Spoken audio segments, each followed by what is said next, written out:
Glad you could be with us. I'm Phyllis Jackson. Welcome to Stay at Home Connect. George Floyd's murder at the hands of police has led to massive protests in this country and around the world. Those protests are raising concerns about new cases of the virus. Doctors say crowds are a breeding ground for COVID-19 and want protesters and first responders to be careful and get tested. Doctors from Emory University are asking protesters to remember hand sanitizers and face coverings while marching. We talked to Dr. Jay Varkey from Emory's School of Medicine, who says the advice doesn't end there. I'm actually advising that people wear face shields or something to protect your eyes. This could be protective eyewear, these could be goggles. And again, the goal here is to make sure that people don't inadvertently touch their face, especially the eyes, and introduce virus that can make themselves or others ill. Eli Lilly begins the first human trials of an antibody treatment for coronavirus. Scientists want to make sure the therapy is safe and well tolerated. That's part of phase 1. The results from the randomized, placebo-controlled trial are expected later this month. The Atlanta City Council wraps up the fiscal year 21 remote interactive budget hearings. The council received hundreds of submissions from the public in the form of video, emails, voicemails, and questions via social media. Atlanta City Council member and Finance Executive Committee Chair Jennifer Ide said, with social distancing and our telework protocol in place, we've had to re-engineer how we do business, and our budget hearing is no different. It's vitally important that the public have their questions answered and for all of their comments to be available to us as we move forward and make decisions on the budget. That's going to do it for Stay at Home Connect. Have a great evening.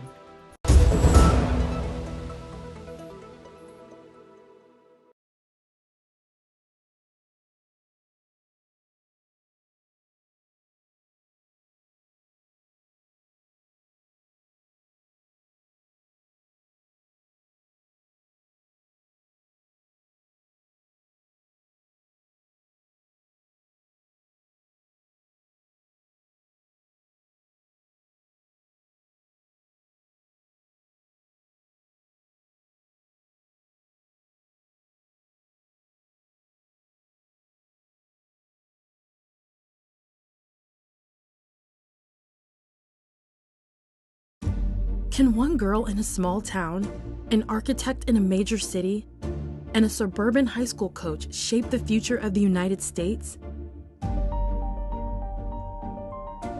Yes, they can. Because every 10 years, the census gives us that power. You can shape your future by responding to the 2020 census. Where do we need new roads to make our lives easier? Where will new school programs help our children thrive? Where could a new health clinic benefit neighborhoods? The 2020 census will inform these decisions and shape how billions of dollars will be distributed to communities like yours each year. And in 2020, you can respond to the census online, by phone, or by mail. It's easy, safe, and important. Make sure you and everyone you know is counted. Now is the time for you to get involved. Your community needs you. Together, we can educate and excite, inspire, and make sure every voice is heard.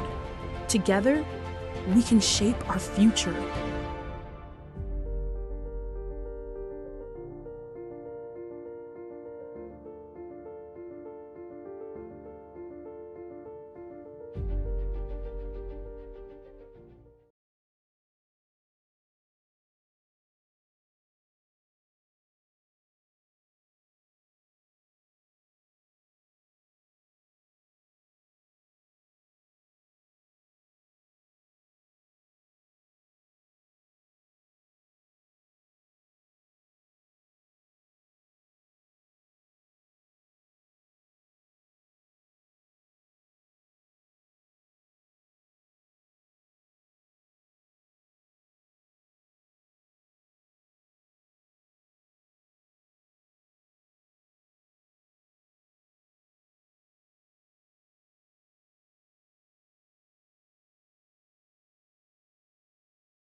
Glad you could be with us. I'm Phyllis Jackson. Welcome to Stay at Home Connect. George Floyd's murder at the hands of police has led to massive protests in this country and around the world. Those protests are raising concerns about new cases of the virus. Doctors say crowds are a breeding ground for COVID-19 and want protesters and first responders to be careful and get tested. Doctors from Emory University are asking protesters to remember hand sanitizers and face coverings while marching.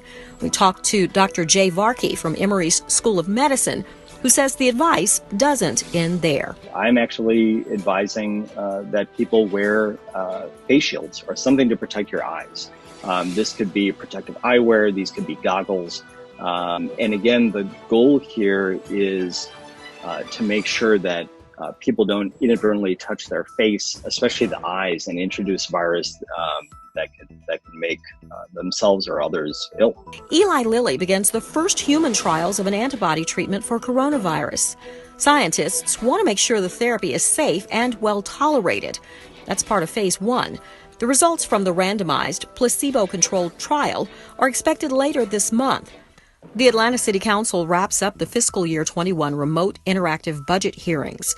The council received hundreds of submissions from the public in the form of video, emails, voicemails, and questions via social media. Atlanta City Council member and Finance Executive Committee Chair Jennifer Ide said, with social distancing and our telework protocol in place, we've had to re-engineer how we do business, and our budget hearing is no different.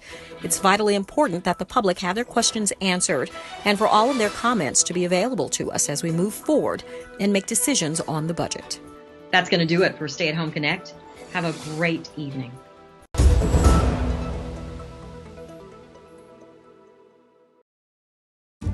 Can one girl in a small town, an architect in a major city, and a suburban high school coach shape the future of the United States?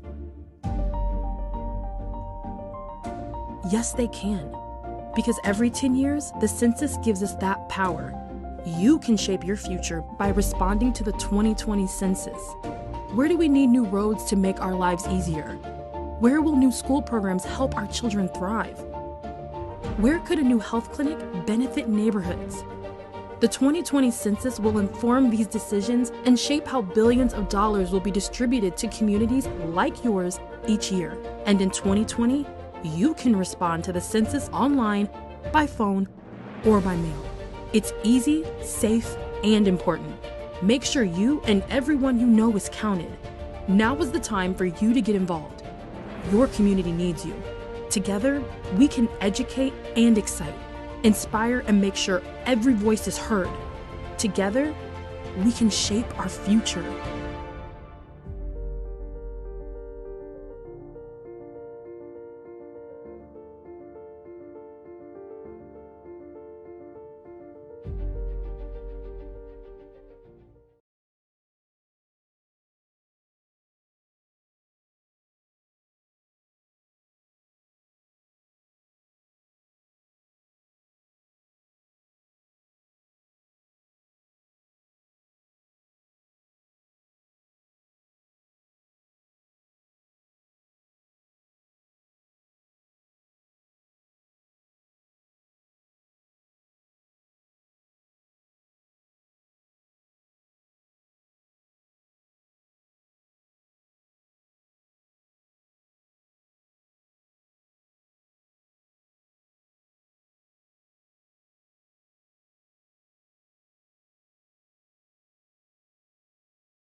And so I'm going to call the meeting to order.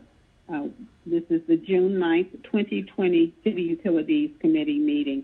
I'm going to ask our analyst, Jared Evans, to do a roll call, please.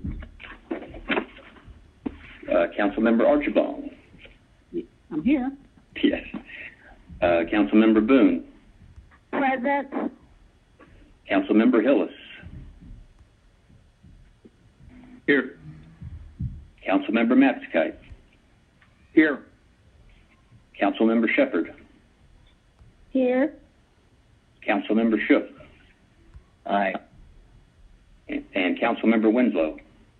Present. All members are accounted for. Thank you very much, sir. Moving to the adoption of the agenda, I will entertain a motion, and this does require a second. So moved, Mathacite. Thank you. I'll second. This is a voice vote. All in favor, please say aye. Aye. Aye. Any? Great. Thank you. And next thing for the approval of the minutes, I'll entertain a motion. So moved, Mathacite. All right. I'll second that. All in favor, say aye. Aye. Any opposed? All right. Great. Next, moving to Section E, public comment. Mr. Evans, I understand we do have public comment. Yes, there is one. 1 second, please. Mm-hmm.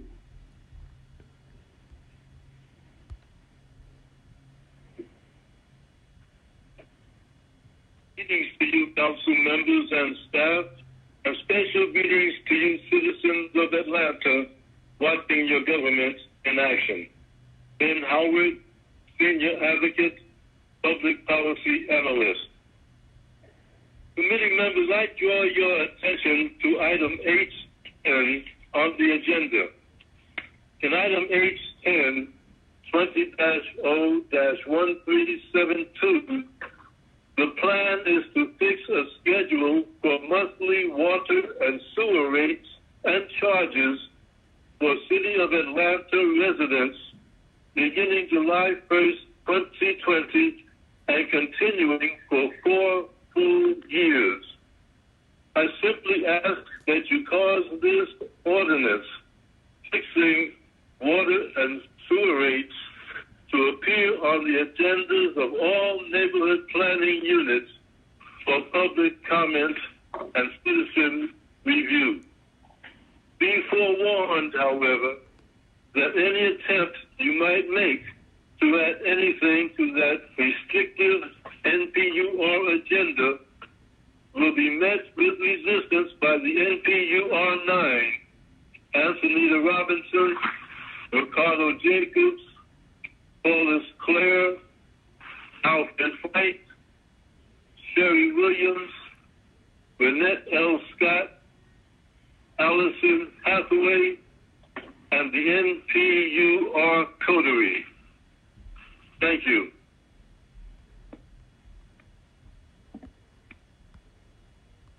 Does that conclude our public comment? Yes, Madam Chair, it does. All right, thank you.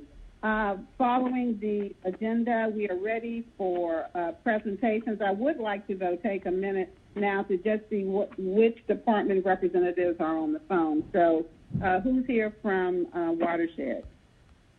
Makita Browning, Interim Commissioner.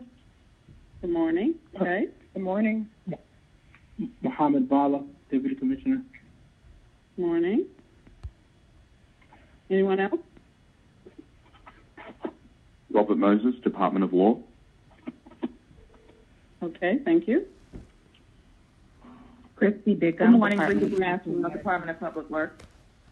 Okay, I heard Christy Rickman, right, from DWM. Michael Jones, Protein.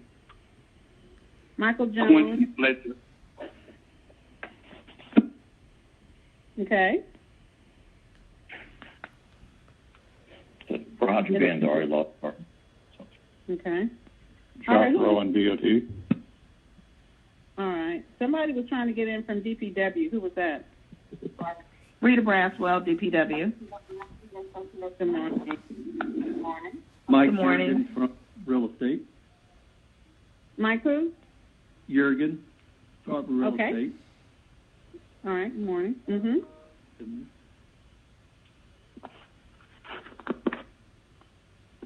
Is that it?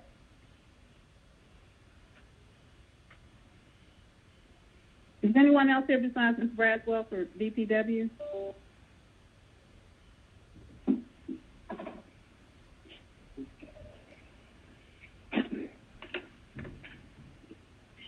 Ms. Braswell, are you the only representative of DPW? As far as I know, I believe the commissioner should be calling in, and I will check to see if his availability. Okay, because I may have a question for him, but it would be towards the end of the meeting. So if you can just have him queued up at that point, that would be great. Okay. All right.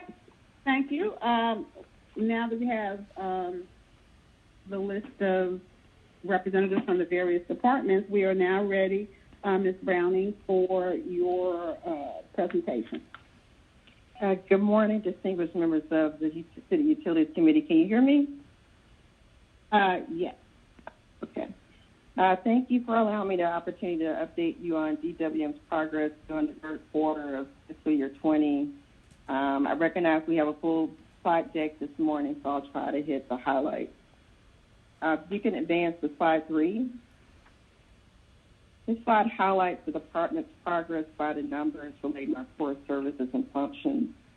As you can see, it details the number of main breaks, bills issued, accounts established, care and conserve dollars spent, catch basins cleared, drinking water treated, wastewater treated, as well as our OEO water work orders completed.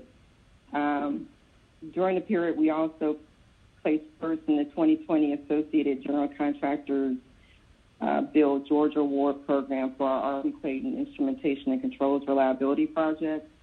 And we also published our annual report for DWM on our website. If you can advance to slide 4. You may have seen this slide before. It was presented as part of our budget briefing, but it provides a summary of financial impact to DWM as a result of COVID-19. As you know, we had higher projections and revenue projections than what we really have been able to see. We are lower by an amount of about $22 million. Similar to most, we were projecting about $153 million, but due to the lag in the economy, we're anticipating roughly $110 million. Additionally, we've seen some impacts as far as our O&M costs. We've spent about $1 million in unanticipated expenses through mid-May. The bulk have been on supplies, as you can imagine, but we put mitigation measures in place in that we've identified mission essential functions, and similarly, we've identified critical personnel and other resources to deliver those functions. You can advance to slide number 5. Really, slide 5 through 6 just really detail DWM's modified operational strategy. Again, we identified mission essential functions for the utility and developed a continuity operations plan for each office. The key objective was to maintain continuity operations and meet permit requirements and address emergency maintenance issues during any event of shortage of essential staff due to impact of the pandemic. Thankfully, we've not experienced any shortages in essential staff, and we've been able to maintain a sufficient operational posture to deliver essential services. A few notable areas include our OCCBS, Office of Customer Care and Billing Services. We've continued meter readings and installations, repairs and service turn-ons. At our facilities, we've continued normal operations for water and wastewater. Under our Office of Linear Infrastructure, we've continued to address metal plates, water main breaks, emergency sewer repairs, and restoration activities. And under Clean Water Atlanta, we've continued to provide support to OLEO for complex repairs while still chipping away at the remaining Sewer Group 3 rehab work that has an upcoming regulatory milestone of July 1st. If you can advance to slide number 7. This details DWM's sourcing and tracking of PPEs during the pandemic. Of course, continuing top priority is to ensure that our workforce as the proper measures to perform essential functions in a safe and protective manner. And so to date, we've been fortunate to obtain over 40,000 N95 or KN95 masks, and those are reserved for our wastewater workers. We've also secured over 20,000 dust masks, 18,000 gallons of hand sanitizer, 1,700 pairs of latex gloves. We're still having some challenges with sourcing sanitizing wipes and disinfectant spray. So if you can advance to slide number 8. We also initiated daily non-invasive temperature screenings on April 27th at 14 DWM locations. We're requiring all employees, contractors, and vendors have their temperatures checked at the start of the day. Those checks are facilitated by our trained members of our safety and security and emergency management team. To date, we've completed over 16,000 screenings. If you can advance to slide 9, please. At the same time, we're continuing to pay appreciation to our frontline workers, so we've organized 2 meals delivered to them. We've also posted appreciation signage at the entrances to our facilities, and we're continuing to regularly communicate with staff to keep them abreast of current mode of operations and solicit feedback via internal surveys and just help to keep up morale. You can advance to slide 10.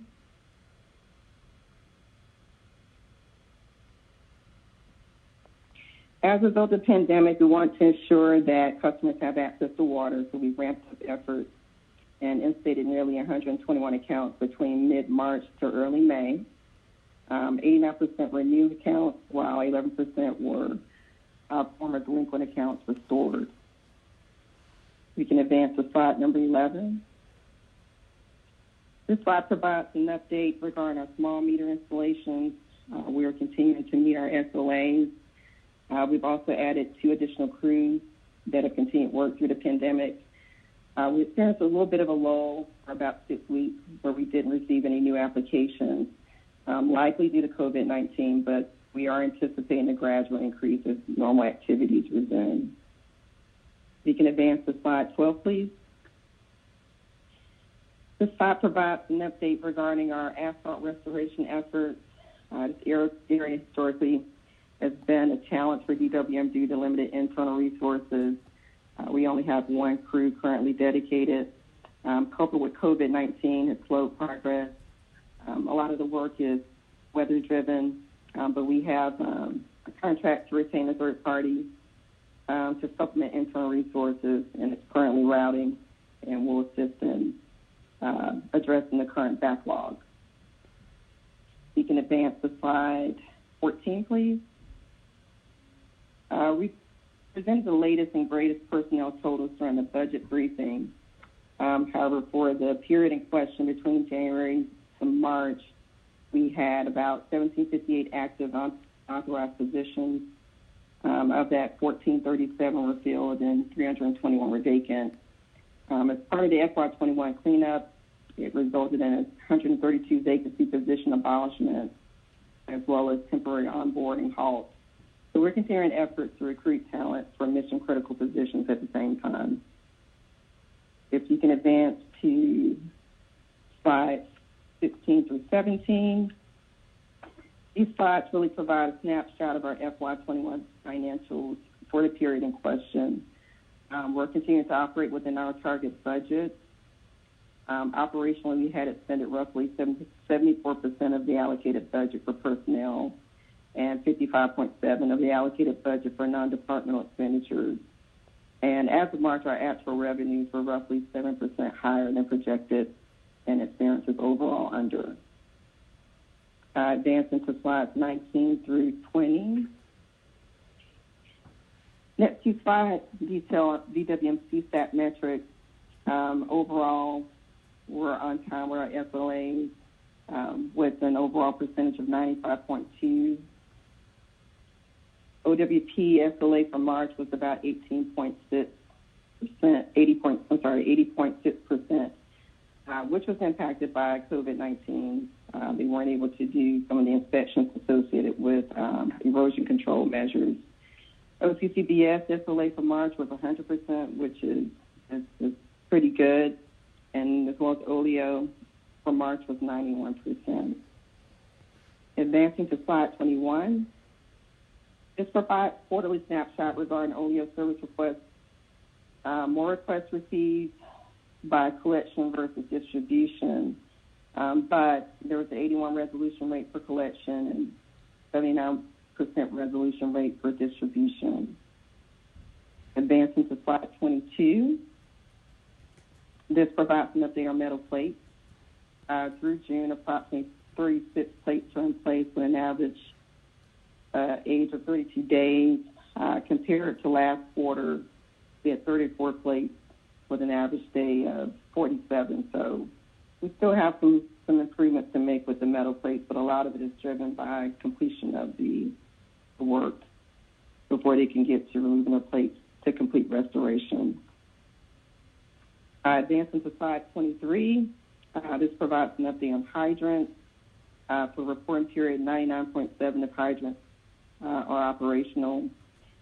Staff are scheduling repairs for hydrants as information is received from AFRD. Advancing to slide 25, this details our proposed changes to the post-development stormwater management ordinance. The ordinance is pending council approval under cycle 13. We've also solicited online public input. We had a meeting that was held on April 21st with very good attendance.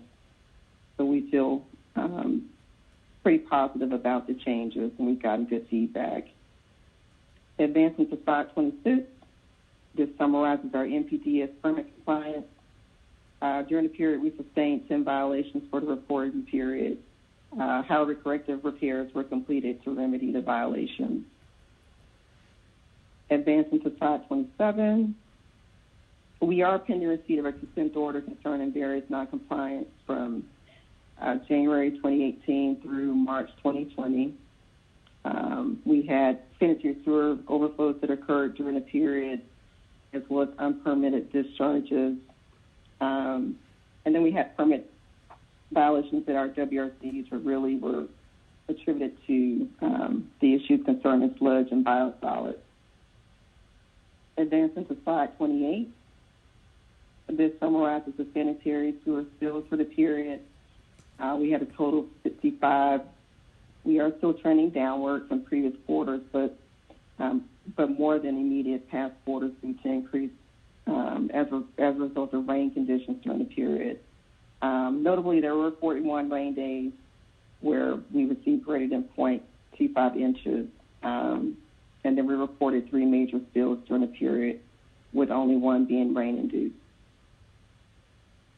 Advancing to slides 32 through 44, as usual, we like to provide you an update on our CIP projects. Most of them are on track and various different stages, but no issues to report.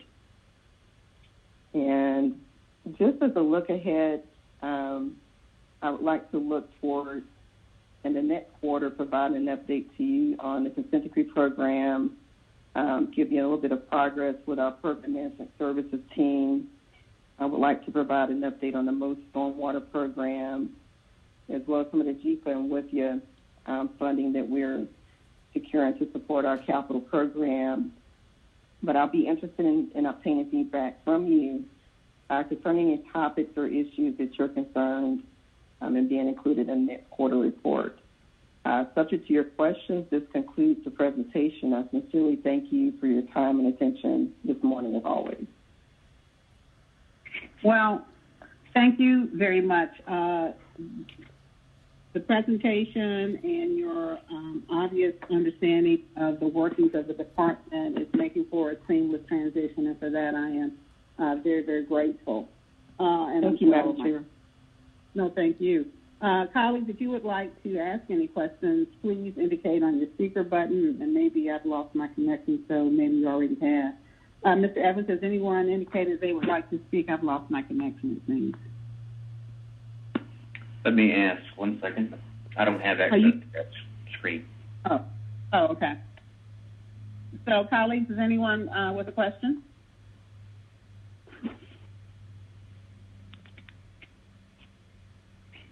I had a question about the second slide, and I'm not looking at it right now, where the revenues were different for both collections and for most. What is that going to mean?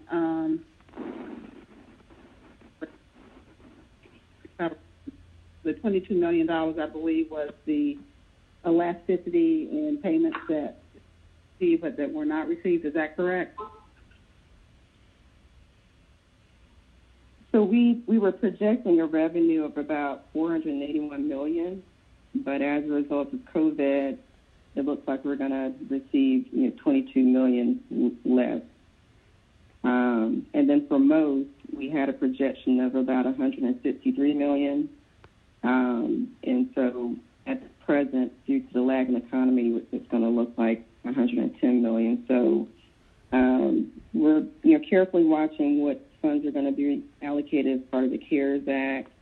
And in addition to that, we're looking at, WIFIA and GFA federal state funding to see how we can close the gap and be able to continue our capital program and meet our needs.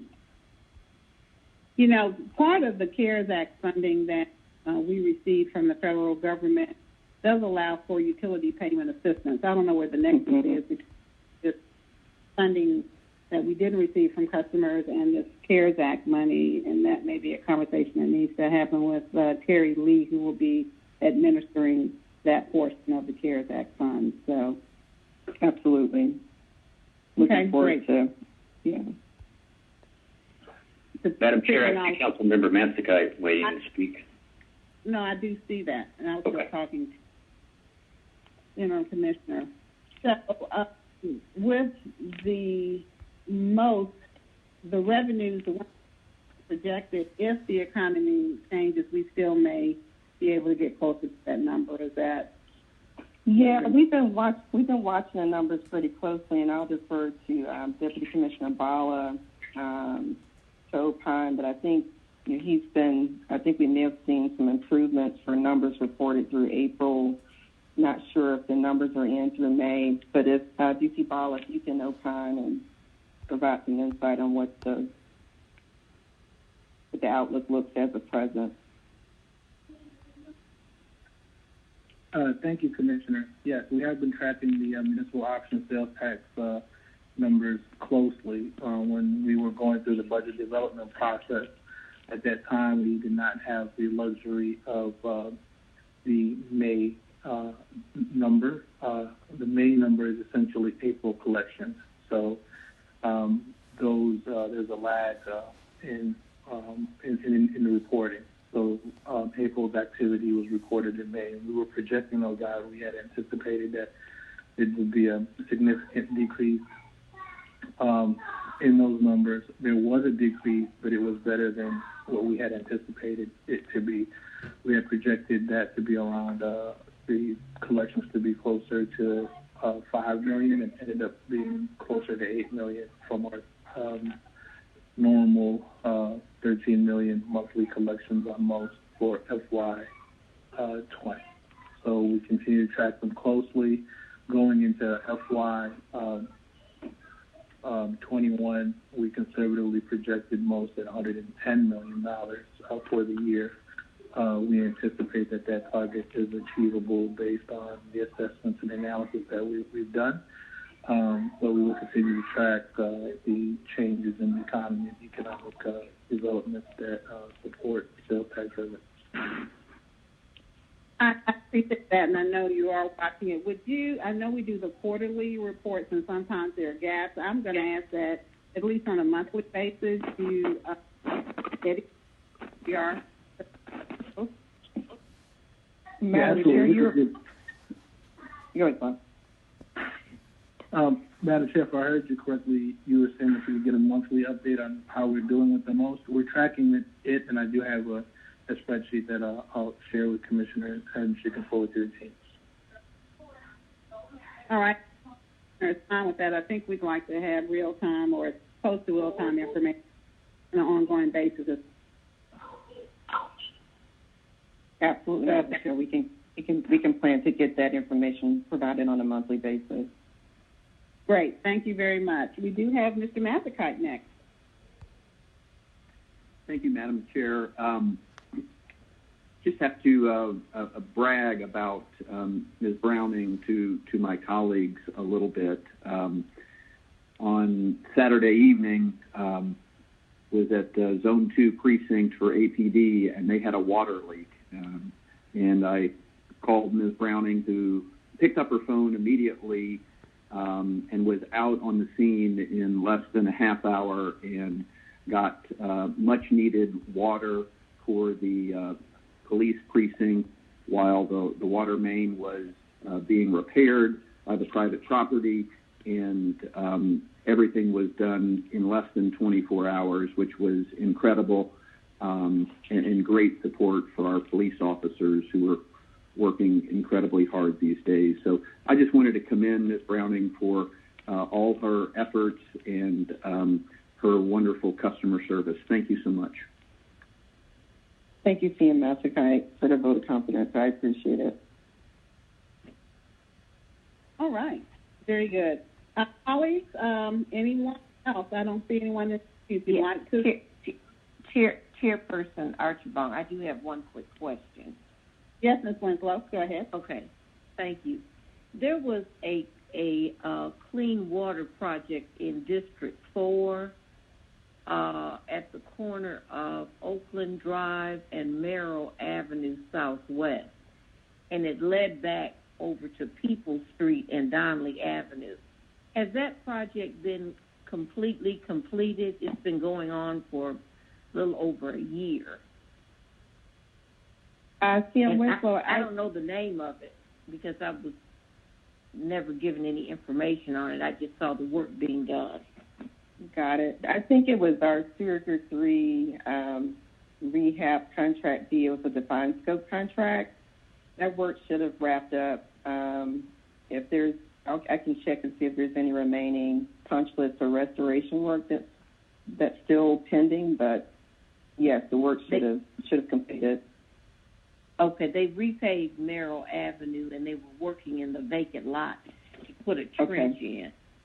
So I'm not sure if that portion is finished. I think whatever they were doing under the street, that's done. But I'm not sure. They had to tie it in to, I guess, a system that was in this vacant lot. Gotcha.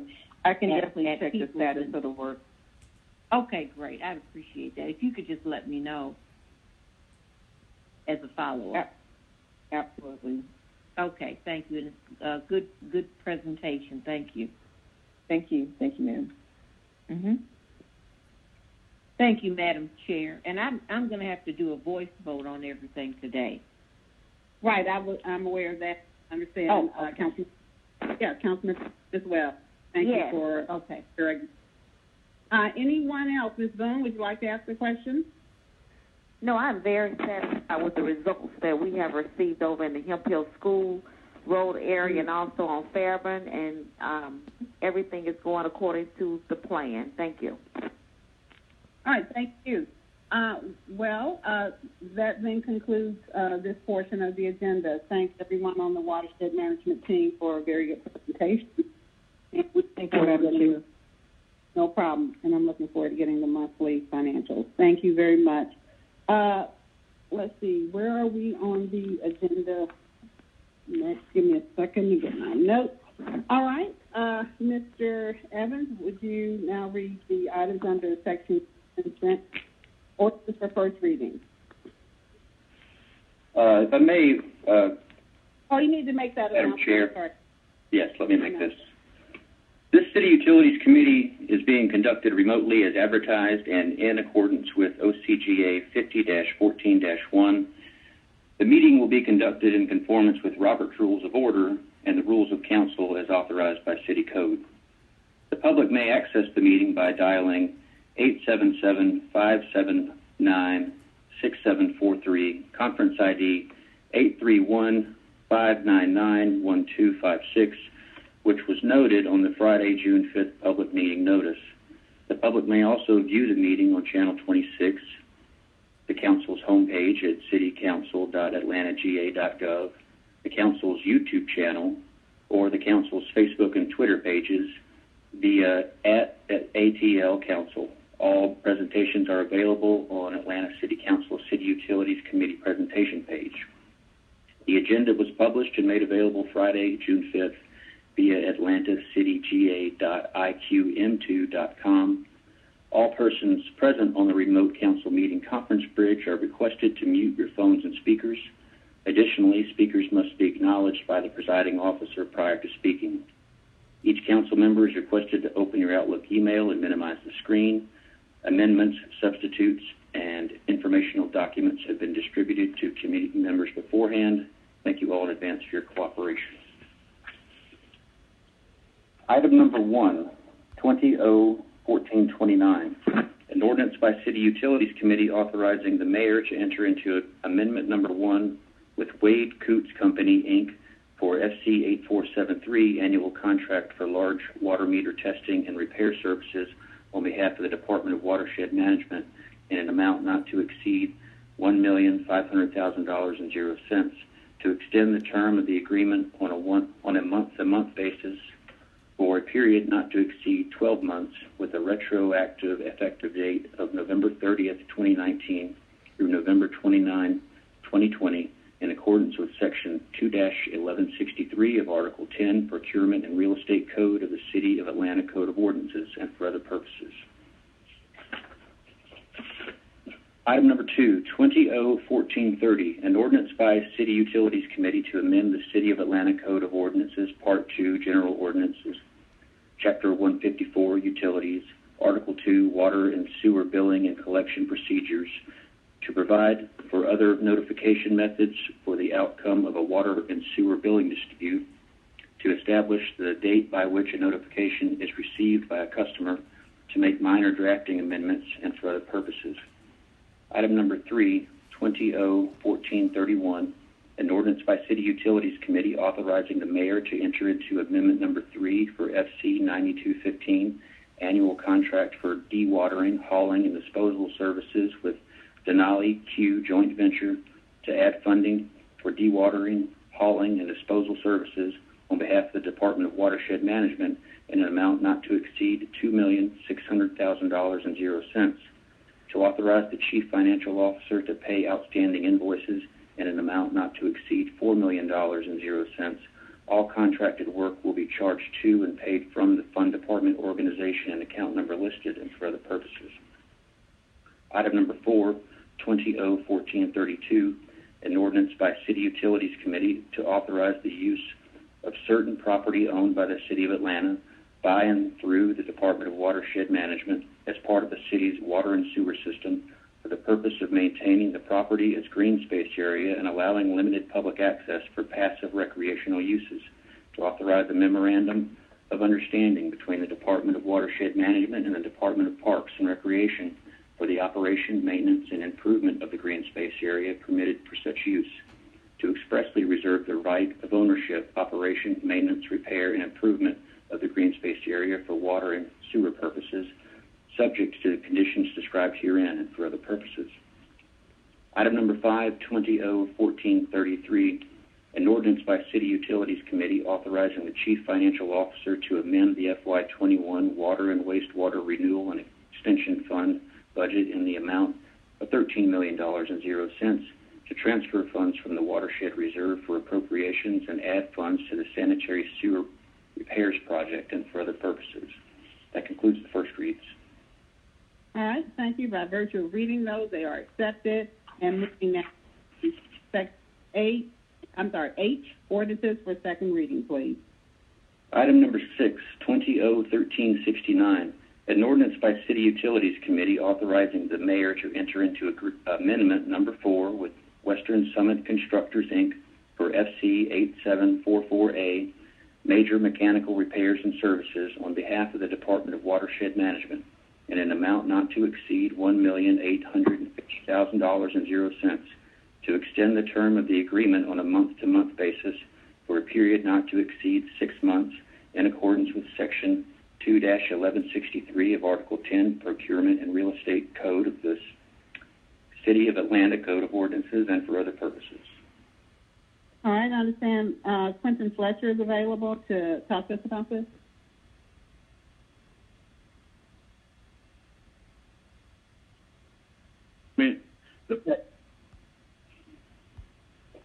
Yes, sir. Go ahead.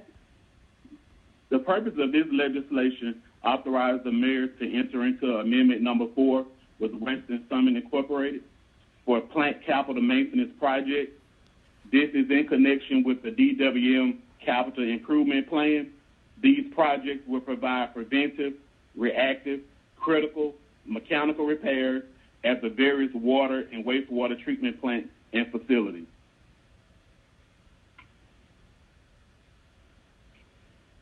Shook moves approval. Anyone want Second, Matsakite. All right. Very good. There is no other discussion. We are ready to vote.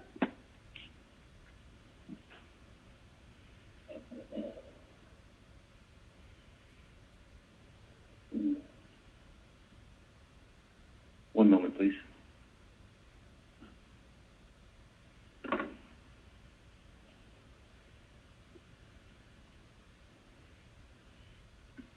The vote is open.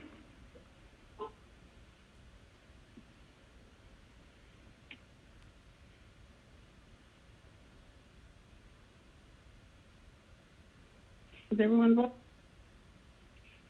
Ms. Winslow? Yes. Winslow, yes. All right. Boone? Councilmember Yes. Boone? Boone, yes. All right. And Mr. Hillis, have you voted? Phyllis, yes. My online system's not working. All right. Sorry about that.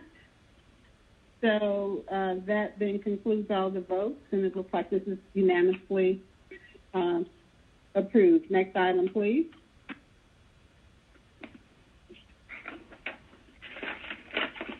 Item number 7, 20-01370, an ordinance by City Utilities Committee authorizing the mayor to enter into Amendment Number 2 for FC 8744B, annual contract for major mechanical repairs and services with Lakeshore Engineering, LLC, for repairing major processes and facility equipment on behalf of the Department of Watershed Management in an amount not to exceed $1,850,000.00. All contracted work will be charged to and paid from the Fund Department organization and account numbers listed, and for other purposes. There is a substitute in the caption. What? Yes, the caption will change slightly to mention that the agreement is for 6 months. Let's do a motion. I'll bring the substitute forward. I make that motion. Shook seconds. All right. Any discussion? If not, we're ready to vote on the motion for the substitute forward. Ms. Winslow? In favor? Ms. Boone? Yes. Mr. Hiller? Yes. All right. Thank you.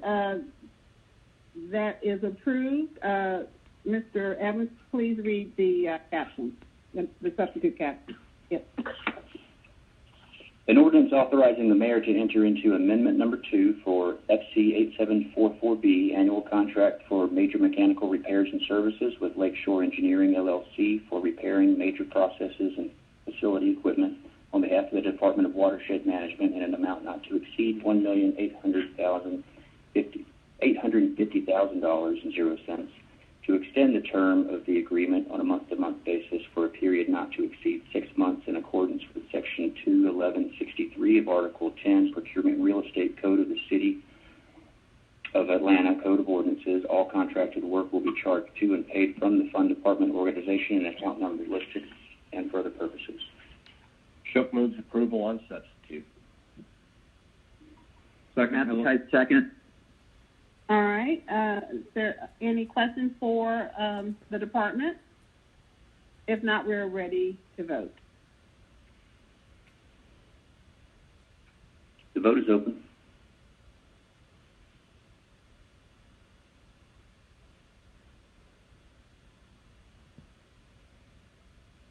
Ms. Winslow?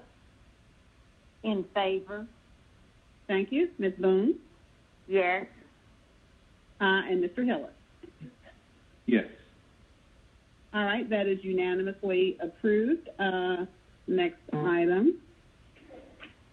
Item number 8, 20-01371, an ordinance by City Utilities Committee authorizing the mayor or her designee to apply for and accept a grant from the Georgia Department of Transportation for drainage improvements and related activities to amend the FY 2020 Intergovernmental Grant Fund budget in the amount of $420,000.00 to anticipate and appropriate grant funds from the Georgia Department of Transportation, to provide for matching funds from the Department of Watershed Management in the amount of $180,000.00, to provide an additional owner-controlled contingency in an amount not to exceed $100,000.00, and for other purposes.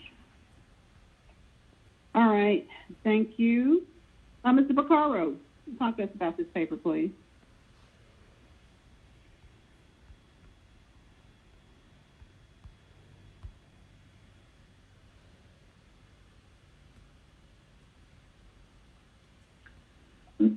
Being told he's not on the call. Oh, I'm sorry. All right, does anyone have any questions for the department about this legislation? Well, Shook moves approval. Matthew Kite, second. Thank you. If there's no other discussion, let's open up the vote, please.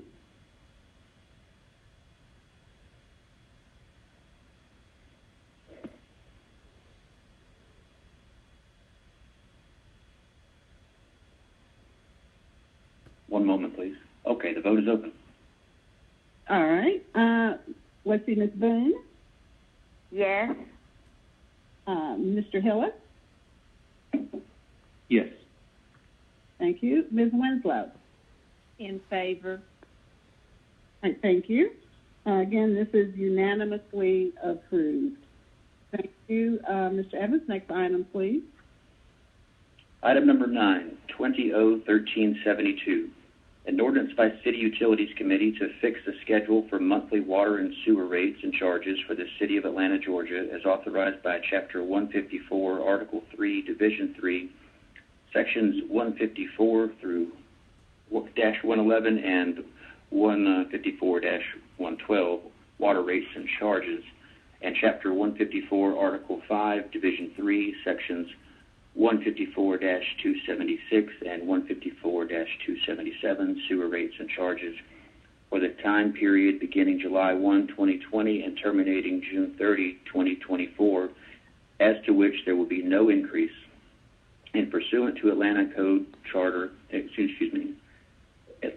City Code Chapter 154, Article 3, Division 3, Rates, Charges, and Related Matters, Section 111, Authority to fix water rates, and 112, established to set a separate rate for customers with meters or devices that have been granted exemptions from the sewer service charge pursuant to Atlanta City Code Chapter 154, Article 5, Division 3, Rates and Charges, Section 277, Sewer Service Charge, subsection E, to encourage conservation of water resources and to contribute to the city's Department of Watershed Management a portion of revenues generated from the city's special 1% sales and use tax to all types of water and sewer projects and costs as defined in OCGA 48-8-200, subsection 4, and for other purposes. Thank you. Some of the department, please.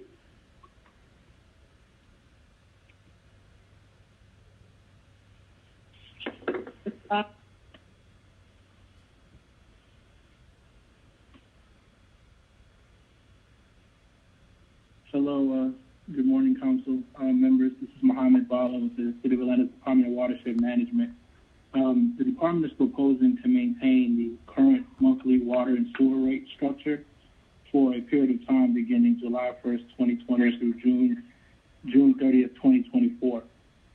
Revenues from the municipal option sales tax, careful fiscal and operational planning has allowed us to keep our water rates level the same for the next 4 years.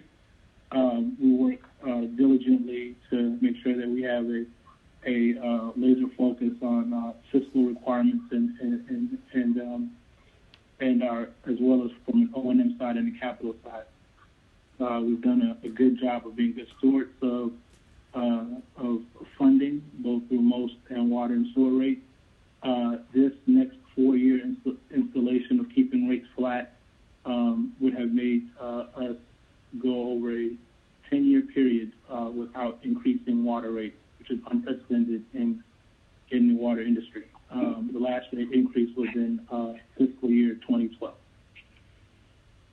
Thank you very much. Does the that mean recalibration, or do you have factors no matter what happens, our rates the same? So the only major recalibration I could think of that would cause us to have to come back and revisit rate in this period is the non-approval of the municipal option sales tax. We feel like that is a very low risk in happening. The most has garnered a lot of support from the public. Yeah, this is election day. We don't want to tamper or be in that space. That would be, if that, the outcome of that could possibly cause a recalibration. But absent that, we're okay. All right. That's good. I appreciate that. Now, we had a public comment suggestion that this be circulated to the MPUs. Like that. Yes, ma'am. I do want to give just a quick update that this water sewer legislation was provided directly to all MPU chairs, and it was also included in the MPU talking points from mid-May through yesterday's MPU talking points. So the information's out there, and it's essentially letting the MPU members know that we are keeping rates flat for another 4 years. Great. Thank you for that reminder. I think we've done a real job. To your point, the department's done an excellent job. So, colleagues, any questions for Mr. Bala, or I'll entertain a motion? Shook moves approval. Boone, second. Excuse me, I have a question, Chair. I indicated on my... Okay, no, Mr. That's fine. So Ms. Boone will be the seconder. Mr. Hillis, your questions. So my concerns surround some of the issues you were speaking about. I don't want to, I assume, this is assuming that the most renewal is approved today, which, whether we think it's going to be or not, then I don't think we should assume that. I would want to make a motion to move this without any recommendation, pending how we see how the most vote goes today. So if we're going to stick with approving this, then I'll be abstaining. Okay. So is it your desire to abstain, or is your desire to make a substitute motion? Well, if people feel how I feel, then I would make a substitute motion to just move this to council with no recommendation, so we can see how the most renewal vote goes today. Would you be open to approval on condition that the condition on the outcome of the most vote today? Sure. So the stating of the motion would be approval condition that there is no negative impact on the outcome of today's election. Council members, if I may, and I'll let maybe someone from law chime in as well. The rate, we have to have rates established by July 1st, and if the most, in the unlikely event that the most wasn't were to pass, we would come back with a different schedule, but we need to have established rates in place beginning July 1st. It's my recommendation that those rates, be flat until we come back with a different proposal if the most wasn't to pass. Well,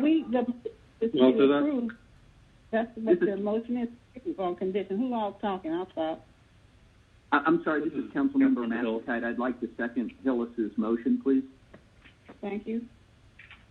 And Madam Chair, just to that point, I don't feel comfortable, to following up on the most recent comments. I don't feel comfortable voting for something saying people's water bills are not going to change for 4 years and then coming back, 2 weeks later and saying, "Oh, just kidding." The condition of the approval is the outcome of the most, but in the motion that's before us, substitute capture all of that. It's only approved on. And at the council meeting, the motion is always subject to a substitute. So even if it's approval out of the realities would result in you or some other member making a substitute motion. No, so I think we're in harm's way at all. Yes, thank you. You're welcome. So, Madam Chair, this is Councilmember Winslow. So within the legislation, does it already specify? Well, maybe it does or maybe it doesn't. I don't know. Does it already specify that if the most doesn't pass, then no. Then there may be, the rates may have to change. It doesn't say that, right? Mr. Bala? Let's ask Mr. Bala. Okay. The legislation does speak to the municipal option sales tax being a revenue component that supports the current rate structure. So, okay. So it does specifically lay that out. Okay. Okay, that's all I wanted to know, that it's in there. All right, very good question. Any other questions? If not, we're ready to vote. I think that's Boone at the second, or Mr. Matsakite.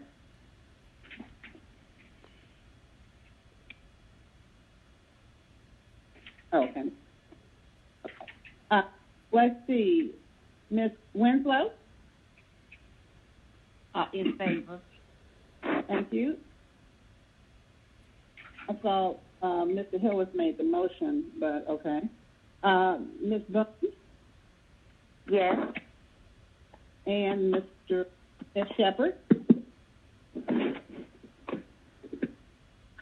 Ms. Shepherd? Yes, I'm sorry, yes. No problem. Everyone voted? If so, again, this is unanimous. Thank you very much. Next, we're moving to resolution. Item number 10, 20R4012, a resolution by City Utilities Committee authorizing the mayor or her designee on behalf of the City of Atlanta to execute a boundary line agreement with Holy Temple Baptist Church to definitely locate and establish the boundary lines between respective properties of the City of Atlanta and Holy Temple Baptist Church in land lot 177 of the 15th District, DeKalb County, Georgia, and for other purposes. All right, thank you very much. I want to thank the law department, team, and all entities that have worked with this proposed change of use for this church and having it become a real asset in our community. So I'm going to move for approval of this resolution. I'll second it too if I have to. Second, Matsakite. Thank you very much.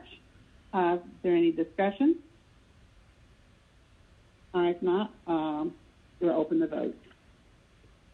The vote is open.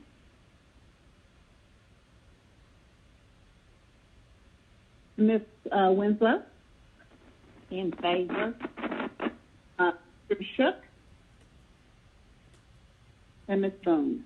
Yes. Boone, yes. All right. And Mr. Shook? All right. We can close the vote. Again, that was unanimous. I believe Mr. Shook had a hard stop at 11 and next to leave the meeting. All right, moving on to our next resolution, please.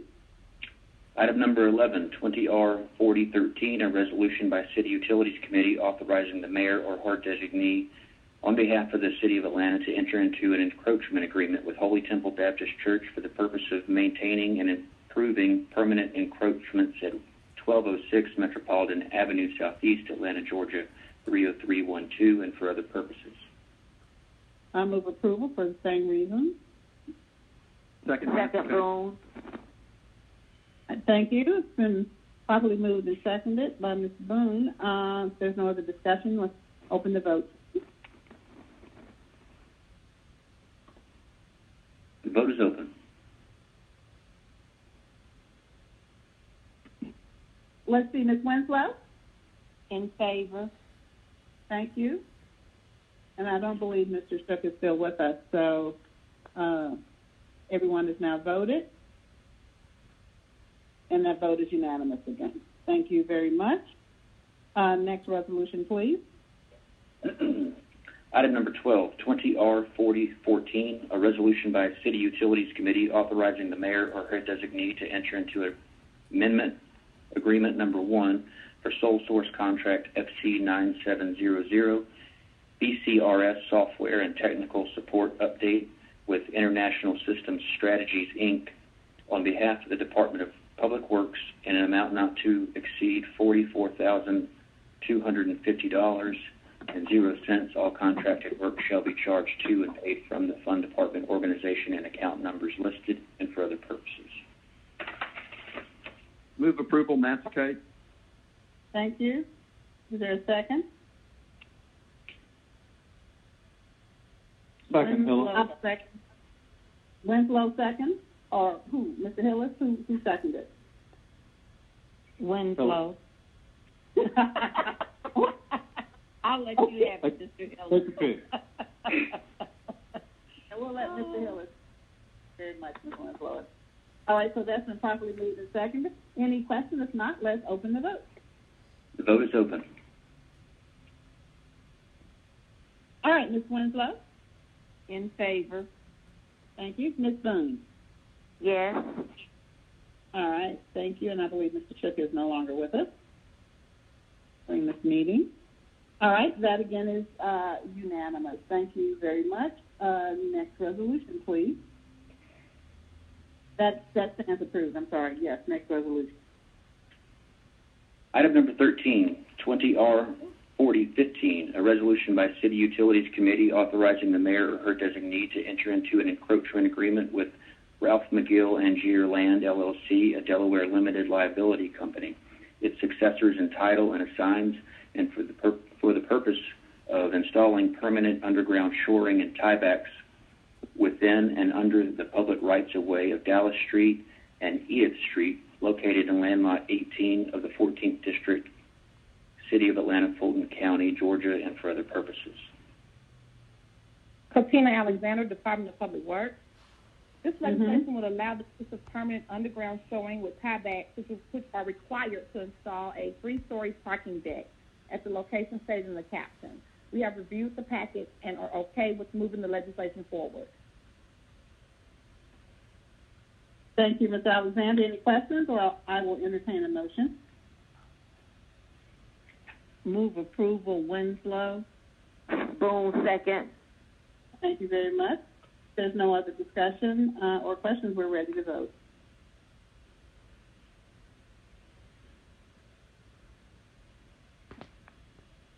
The vote is open. All right. Oh, you vote. All right.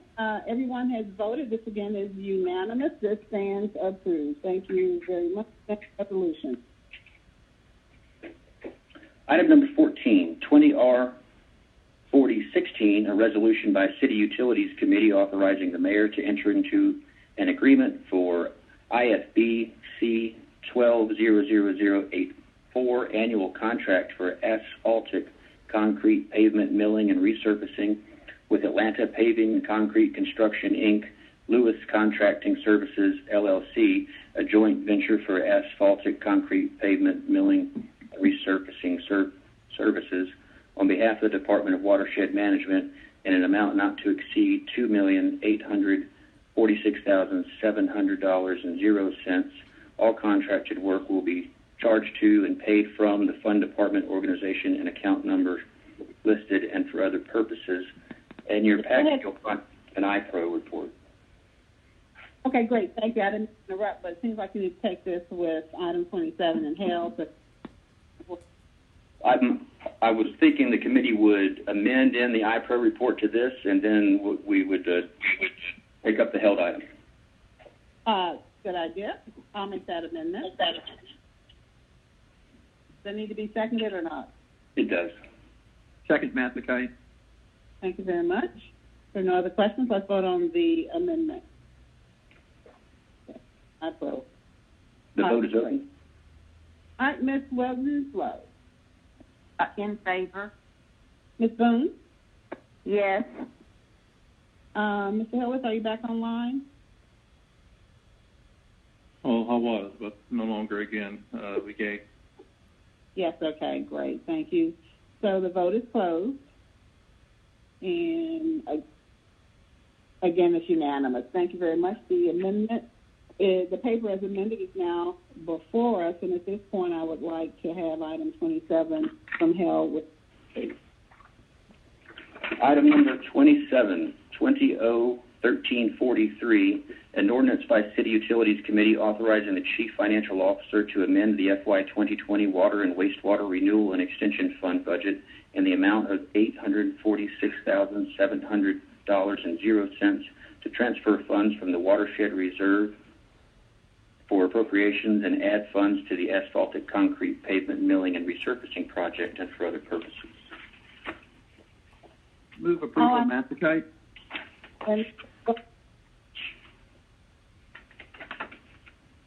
All right. Second, please.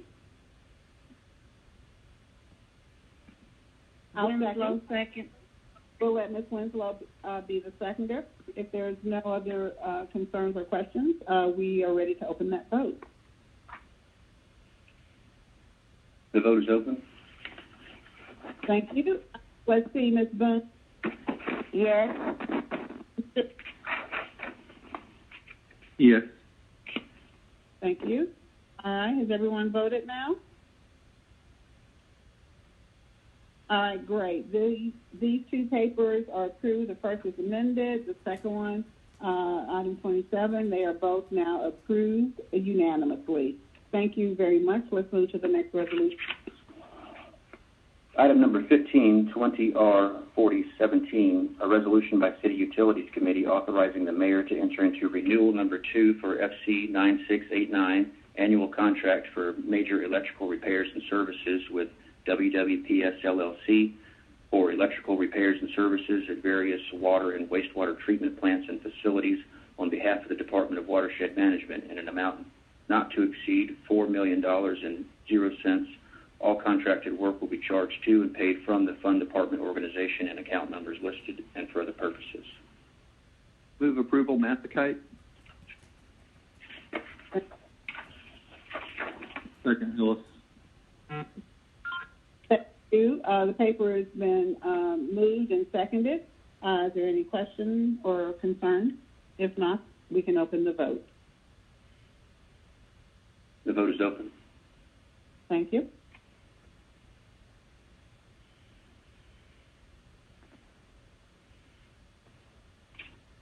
Let's see. Winslow? In favor. Thank you. Boone? Yes.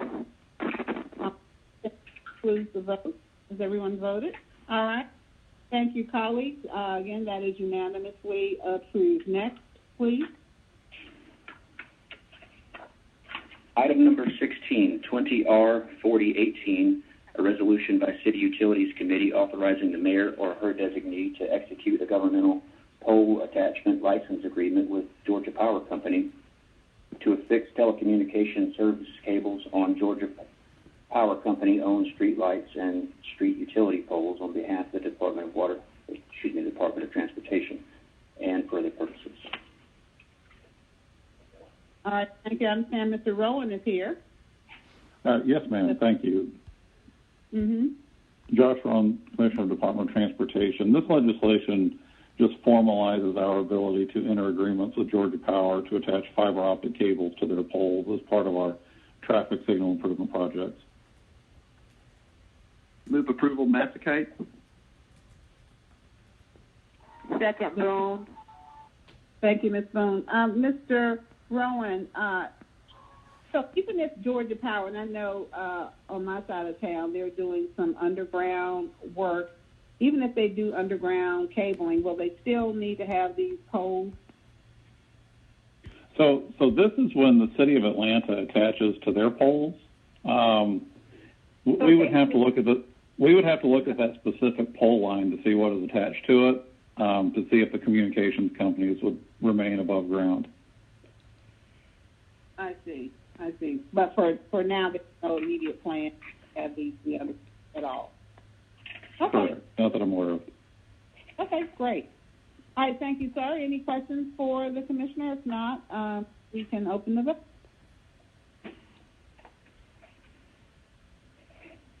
The vote is open.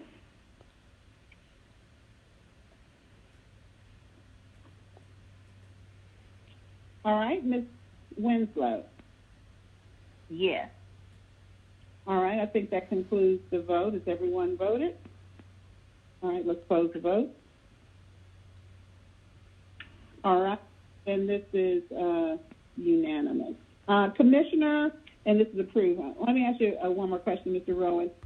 Is there any monetary benefit or cost for this? Yes, ma'am. We do have to pay to attach to their poles, as we do in other areas where we encroach upon others right away. This just formalizes the legal agreement as to the terms of our attachment. Okay. All right, great. Thank you very much for providing that information. Thank you. All right. Next resolution, please. Item number 17, 20R4051, a resolution by City Utilities Committee authorizing the mayor to enter into special procurement agreement SPS 1200233, public access cable channel operator with People TV Inc.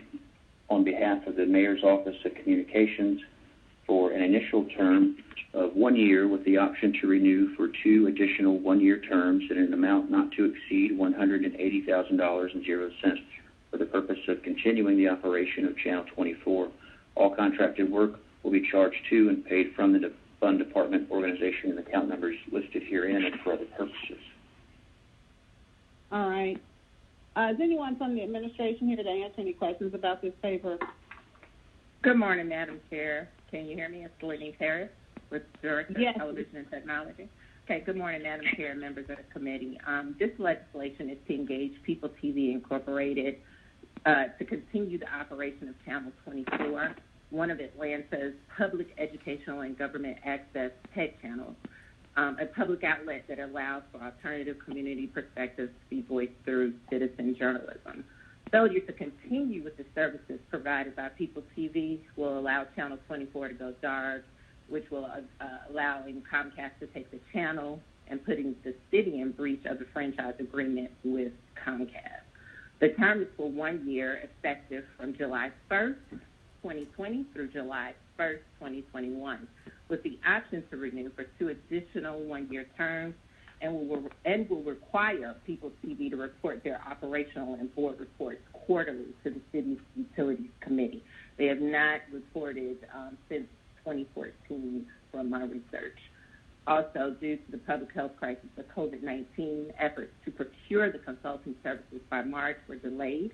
In May, we secured the Busty Group, who will work with the City of Atlanta on strategic rebranding for public access television. We will begin the developing of the work plan in July, and once it's safe to bring large groups together, we will move forward with our plan to work with the stakeholders. Okay. Thank you, Ms. Harris. You received the same letter that I received. Yes. Okay, from Ms. Coleman, and she raised a series of questions. You've addressed some of them. Will the contract be made public is one of her questions. Yes, the contract will be made public. How so? Because anytime we do a contract through the city of Atlanta. It's public record. Well, no, I guess I was wondering if you were going to say it's going to be on a website or something. Oh, well, yeah, we can definitely put it on the website, but it's also public record.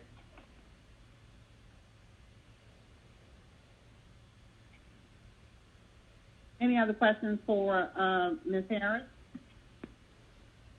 Madam Chair, Madam Chair, I didn't have a question. I just wanted to say that I think that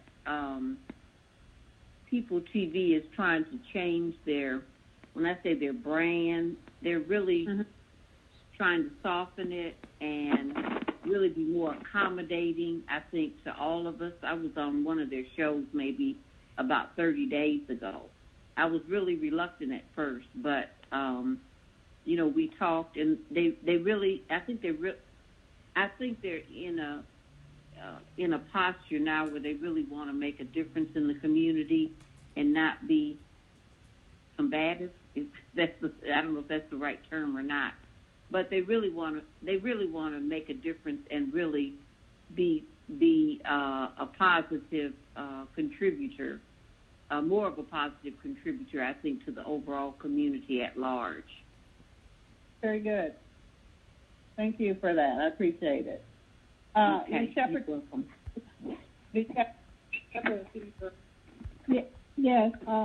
Can you go back, the director, to tell me again, what was this I heard, Ms. Archibald, in terms of a consulting group? I didn't quite get that. Is that what I heard? Sorry. Explain that to me. You're saying, but you're also doing something with another group, and what is that group doing? Yeah, we had in my previous in terms of doing interviews with everyone involved, so we can, gather the information needed to rebrand. The People TV fully populate the forum. They should be, because in order for the contract to go through, all the information was submitted.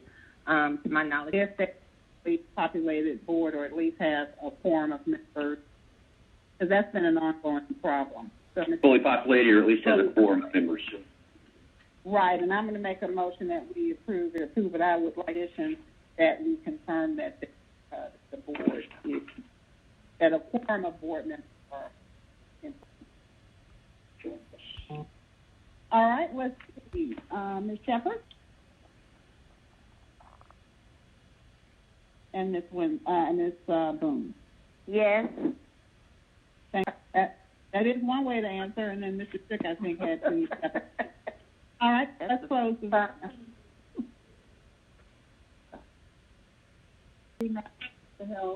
Papers, I will say that we are not going to be considering Mr. Baroki's paper at this time. What other do we have? This item number 17, we need to take an electronic vote to refer to FEC. 4051. Okay. So the motion is to FEC. Does that need to be seconded? Yes, it does. All right. We are now ready to vote on that motion to refer to FEC. Let's see. Ms. Boone? Yes. Mr. Hillis? We can close the vote. All right, again, that is unanimous. This paper will be referred to FEC. Do we have anything coming out of health? Hold. Let's see, item 28. I think we're going to just leave it like it is. Okay. Then that would conclude our business. Colleagues, very good meeting. Any updates on anything? Any bit of the box?